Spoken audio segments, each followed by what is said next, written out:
Is there going to be a war between Pakistan and Afghanistan now? Why did Pakistan attack Afghanistan?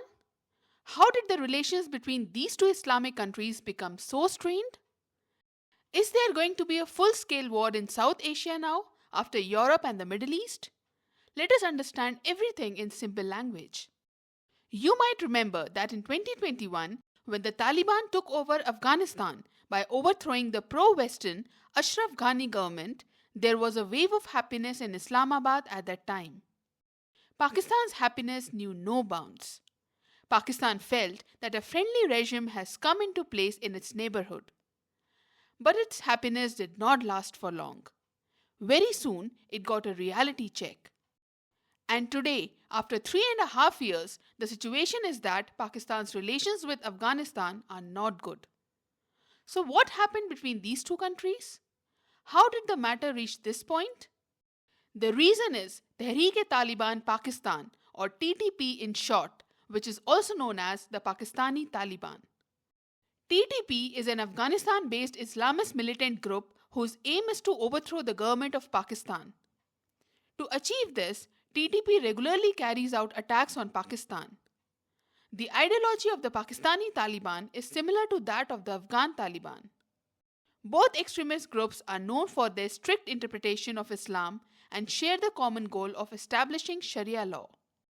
Both groups oppose Western influence and secular governments and aim to establish Islamic governance through jihad. Now, during the 20-year-long Afghanistan war from 2001 to 2021, the Pakistani Taliban and Afghan Taliban jointly fought shoulder to shoulder against Western powers. This war ended in 2021 when the US withdrew from Afghanistan and the country came under the control of the Afghan Taliban. The Afghan Taliban and the Pakistani Taliban share the same ideology and ethnicity, as the majority of members in both groups are Pashtun. However, there is a significant difference between the two groups. The key difference lies in their approaches toward Pakistan. The TTP, as we discussed, follows an anti-Pakistan stance. It fundamentally opposes the existence of Pakistan and aims to overthrow the Pakistani state. In contrast, the Afghan Taliban does not openly claim such an objective. In fact, the Afghan Taliban has historically received support from the Pakistani army. Pakistan has provided safe havens to prominent Afghan Taliban leaders such as Mullah Omar and the Haqqani Network's founder Jalaluddin Haqqani.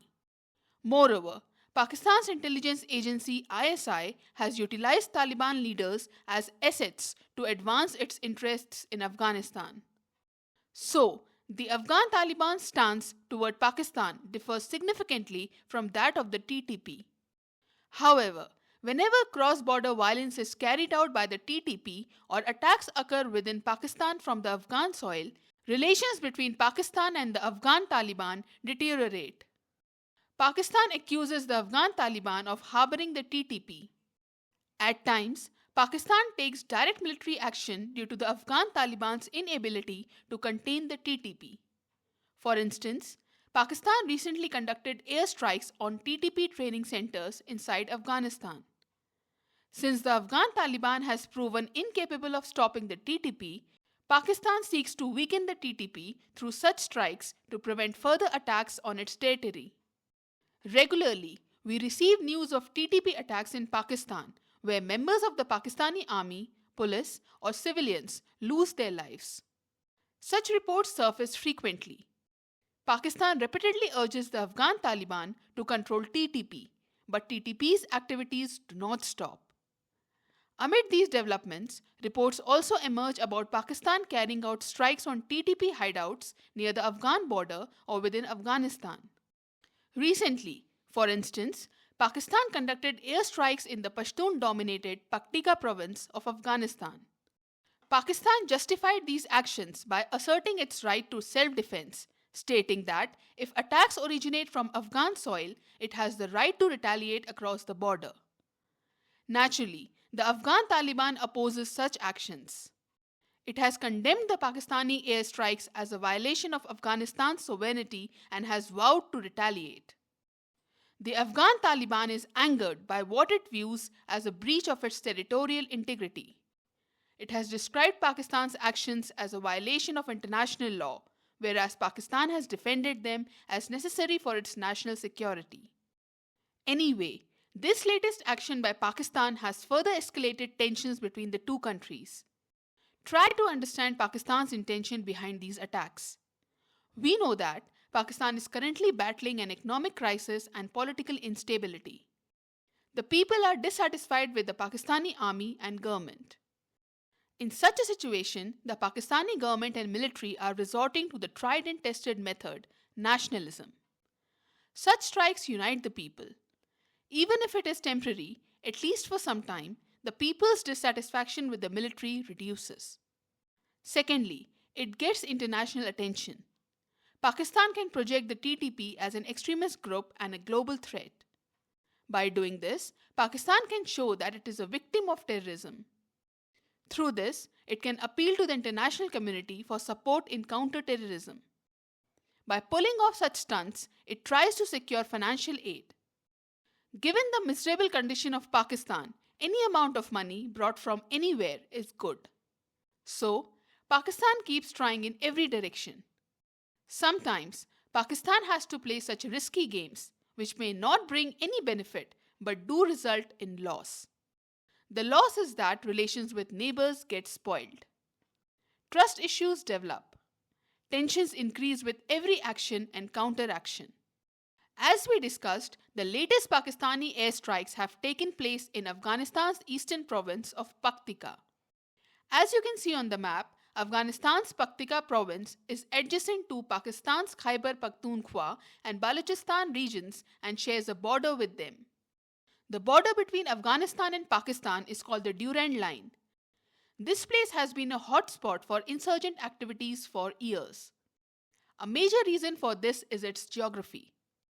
The terrain here is perfect for militants to operate. This is rugged, mountainous terrain, so it becomes very easy for militants to hide here. That's why TTP extremists make their hideouts here. Due to the porous border, they easily enter Pakistan and carry out attacks. Because of the porous border and mountainous terrain, it becomes very difficult for Pakistan to secure this region. Then, due to its proximity to Pakistan's Khyber Pakhtunkhwa and Balochistan, there is also a danger of spillover of instability. Pakistan's military and intelligence agency ISI try to protect their security interests in this region. They take the help of military operations to control the militants. By doing this, they are able to demonstrate their strength in front of their people, and by destroying the hideouts of TTP, they are able to send the message that Pakistan is serious about counter-terrorism. So, to tell their people that the situation is under control and to let the international community know that Pakistan is a crucial player in regional security, Pakistan keeps undertaking such adventures every now and then. The British are infamous for drawing lines between countries and leaving many issues unresolved. The Durand Line is one such gift of British colonial rule, which is the root of tension between Afghanistan and Pakistan to this day. This line drawn on the map is a wound that has not healed. Afghanistan has not accepted it to this day. Problems frequently arise here. Many security threats, smuggling, and cross-border insurgencies can be seen here. During the Cold War in the 1980s, when the Soviet Union invaded Afghanistan, Pakistan supported the Afghan Mujahideen fighters against the Soviet forces. These Mujahideen fighters received the blessings of the US and Pakistan, and the Taliban came into existence. By the 1990s, the Taliban had established control over most of Afghanistan and was providing a safe haven to terrorist groups like Al-Qaeda. Al-Qaeda, under the leadership of Osama bin Laden, was operating training camps inside Afghanistan and planning attacks. Then one incident changed everything: the 9/11 attacks on the US. After this, the US declared a war on terror, invaded Afghanistan, and pressured Pakistan to support it. Under Pervez Musharraf, Pakistan provided air bases and logistical support to the US, and also carried out military operations against Al-Qaeda and the Taliban under the US pressure. The ISI helped the CIA in destroying the Al-Qaeda network. But Pakistan, being Pakistan, played a double game. On the one hand, it worked as an ally of the US in counterterrorism, while on the other hand, it supported Taliban factions such as the Haqqani network. Everyone knows that Pakistan also gave shelter to Osama bin Laden. The ISI used militant groups as strategic assets to counterbalance Indian interests in Afghanistan. The ISI wanted to secure a friendly government in Afghanistan through the Taliban. However, Pakistan had to bear the heavy price of this misadventure.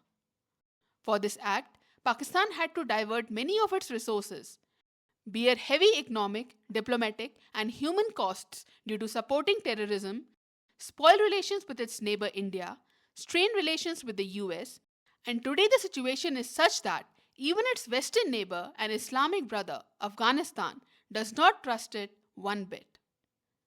In all these years, Pakistani military officers have made tremendous personal gains, but the Pakistani state has suffered huge losses. Neither have the relations with India improved, nor has the border problem with Afghanistan been solved. Moreover, the TTP has become a huge headache for Pakistan. At one time, Pakistan helped in creating a monster. Today, that monster is mauling Pakistan. The TTP is a headache not only for Pakistan but also for its iron brother China, because China does not want its Belt and Road Initiative and its massive investments to be affected in any way. Beijing does not like instability in the region at all. So it exerts pressure on Pakistan to control the TTP. And look at the terrible situation of Pakistan. It has spoiled its relations with both its eastern and western neighbors. It has no money, and on top of that, there is tremendous pressure from Beijing regarding the CPEC. Pakistan's decisions have brought it to such a pathetic situation. There is a deep rift in the relations between Pakistan and Afghanistan. Like other governments of the world, the Afghan Taliban also does not trust Pakistan at all. Blame games, warnings, attacks, and retaliation are frequently seen from both sides between Afghanistan and Pakistan. Tensions are certainly increasing, but at the moment, the chances of an all-out war taking place between them are very low. Yes, small fights keep happening, but that does not convert into an all-out war because war requires money, which Pakistan does not have. And there is also the example of the mighty United States of America in front of Pakistan. When the world power US, which is many times better than Pakistan in every respect, in economic, military, and diplomatic terms, could not defeat the Taliban despite spending trillions of dollars for 20 years, then how would a weak country like Pakistan do it? That is why Pakistan will not make the mistake of waging an all-out war in its senses. It will remain happy after destroying a few camps and hideouts. The memories of that embarrassing withdrawal by the US in 2021 would still be fresh. So Pakistan, which is facing an economic crisis, will not make the mistake of starting a full-scale war with the Afghan Taliban because it is not in a position to afford a conflict at this time. Right now, it is enough if Pakistan can save itself from collapse in whatever way possible. Because if you do not give up hostility with India, your resources will keep getting drained there. So if you have even a little sense left, you will not even think of opening another front with Afghanistan. So although Pakistan and Taliban fought together at some point in time, today's reality is that both are standing face to face. Afghanistan does not trust Pakistan at all, totally rejects the Durand line, and claims Pakistan's Pashtun territories. Pakistan wants to increase its influence in Afghanistan. Understanding this, the Afghan Taliban is rapidly working towards reducing its dependency on Pakistan. The Taliban is investing in Iran's Chabahar port, establishing a railway link with Uzbekistan, and reducing its dependency on Pakistan for trade by improving connectivity with Central Asia. By taking calculated steps, it is countering Pakistan's strategy of keeping Afghanistan dependent. A frustrated Pakistan is taking military action, carrying out airstrikes, which will not have any significant benefit. Because if this were going to be beneficial, then wouldn't America, which has far more resources than you, be successful? It would not have to escape like this. So these actions will just give Pakistan a false sense of control in the short term. In the long term, this will increase the mistrust between Pakistan and Afghanistan and destabilize the region.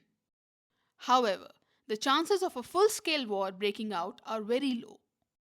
The solution could be to resolve ethnic tensions, territorial disputes, and hostilities through diplomacy to stabilize the region. Otherwise, the situation in Pakistan will either remain the same as it is now or it will get worse.